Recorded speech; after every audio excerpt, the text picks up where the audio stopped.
Now, ang pag-uusapan po natin, why the rich get richer and the poor get poorer. So, unahin po muna natin yung una. Why the rich get richer. Ano po ba sikreto ng mga taong mayayaman kung bakit sila lalong yumayaman? Number one po, it's because these are the people who dream bigger dreams and continue to dream bigger. Yan po yung isa sa sikreto nila. Number one po, kung titignan po natin si Henry C., noong time po na nag-i-start pa lang siya, ang pangarap niya lang was ito. Sabi niya ganon, I thought that if I sold a pair of shoes to every Filipino, I'd be a successful man. Imagine niyo po, ang thinking niya lang, mabenta niya lahat ng Pilipino ng sapatos, yayaman na siya. Now, ito po, yung suit niya na yan, na puting Amerikana, that was 1958, that was the time, was 23 years old nung una niya pong tinayo ang SM North. In fact, nung tinatayo niya po yan, a lot of people were so negative. Sabing ganun, magtatayo ka ng mall sa isang talahiban, liblib na po, sino ang pupunta dyan? Walang naniniwala sa pangarap niya. But still, sabi niya, itutuloy niya to. Tinuloy niya po yung pangarap niya. And ang kagandahan po dyan, alam niyo po, ang isa po sa pinakamalaki ang benta sa lahat ng SM was SM North. Kaya nga po ni-renovate yan at nilakihan pa po. Now, kung titignan niyo po, sabi niya gano'n, nung tayo niya yung SM North, sabi niya, I will never stop dreaming. Magtatayo ako ng mall 5 beses ang laki sa SM North. That's the reason natayo po ang SM Mega Mall. Nung natayo po yun, sabi niya, again, I will never stop dreaming. Magtatayo ako ng mall na 5 beses ang laki sa SM Mega Mall. That's the reason natayo po ang Mall of Asia. Kung titignan niyo po, bakit po siya yumaman at continuously naging successful? Because he never stopped dreaming. Tuloy-tuloy po yung pangarap niya.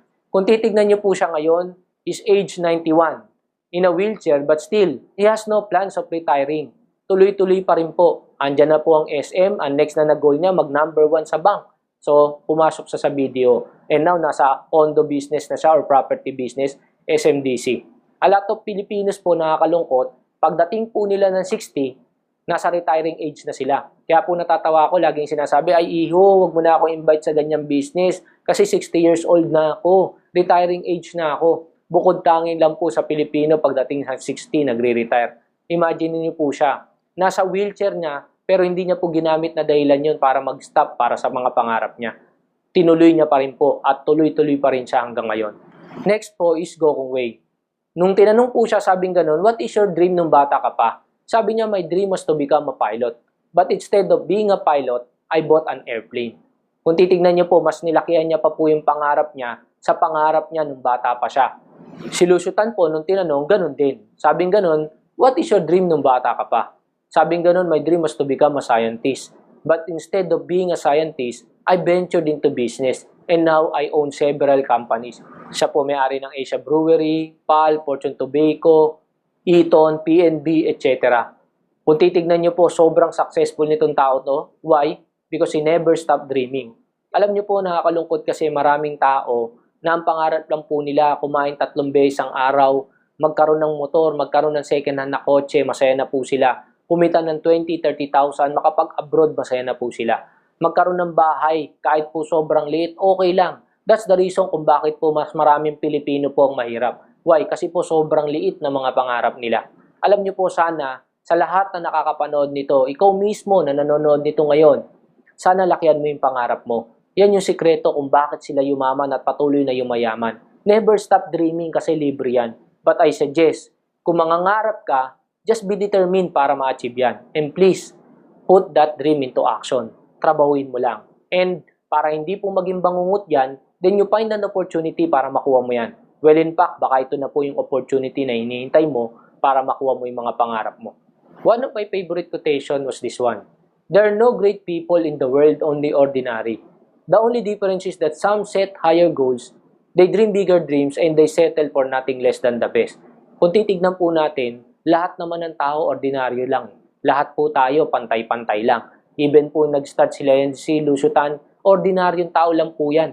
Pero imagine niyo po, bakit sila yumaman? It's because they never stop dreaming. And they settle for nothing less than the best. Hindi po sila complacent. A lot of Filipinos po kasi nakakalungkot na masaya na po sila sa buhay na kinalalagyan nila. Guys, kayo po na nanonood nito, kung ano po yung pinaniniwalaan nyo, mangyayari po sa inyo yan. And believe me, have big dreams. And someday, ikaw po mismo magugulat ka sa mga bagay na narating mo. Number 2 po na sikreto ng mga mayayaman kung bakit yung mayaman lalong yumayaman is because they applied the law of leverage, which means multiplying your time through others. It's using other people's time and ability and other people's money. Kaya kung titignan nyo po, mostly po na nagtatayo ng kumpanya, nag-hire po sila ng taong mga galing. Mga assistant manager, vice president, etc. At yung galing at oras ng mga tao na yan gagamitin nila para lumaki yung kumpanya nila. Sila po ang yumayaman. Meron naman po mga tao, mangungutang po ng pera sa bangko. At ang gagawin po nila, sabi nga ganun, yung pera ni Pedro gagamitin ni Juan, si Juan yayaman, si Pedro hindi.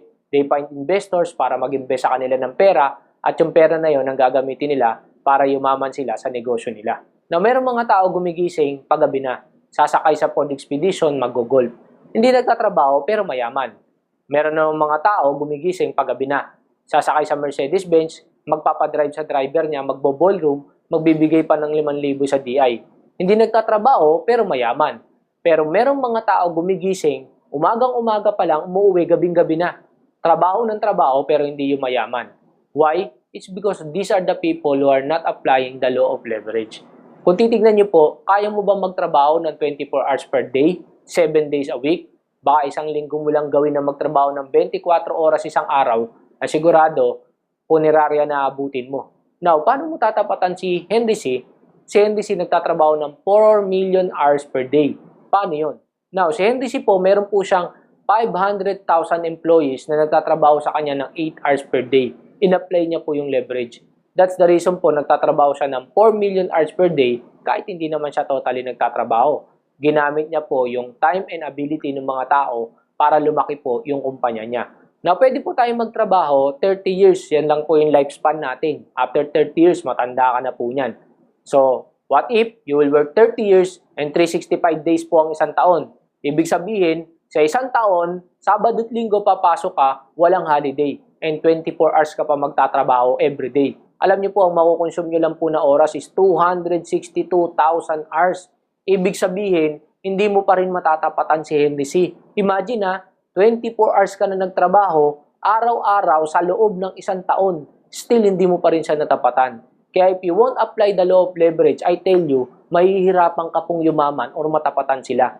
Kaya nga po sa mayayaman, ang lagi nilang sinasabi, time is gold. Kasi talagang gold po talaga yung time. Kaya po kung mapaparami mo yung oras mo, yayaman ka talaga. Kung titignan niyo po ang Jollibee, ano po ginawa niya? Kung isa lang tinayo niya, ang makukonsume niya lang is 24 hours a day. So pwede lang siya magbenta ng produkto 24 hours.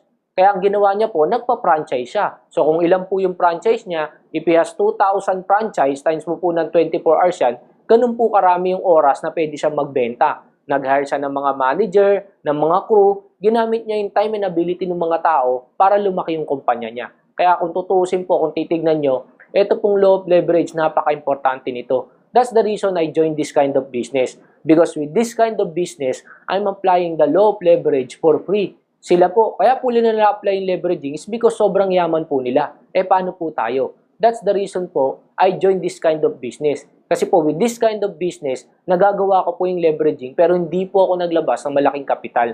Kaya nga po, have an open mind and join this kind of business. Why? Kasi kung hindi mo pa ito gagawin, paano mo po sila matatapatan? And paano mo makukuha yung mga pangarap mo?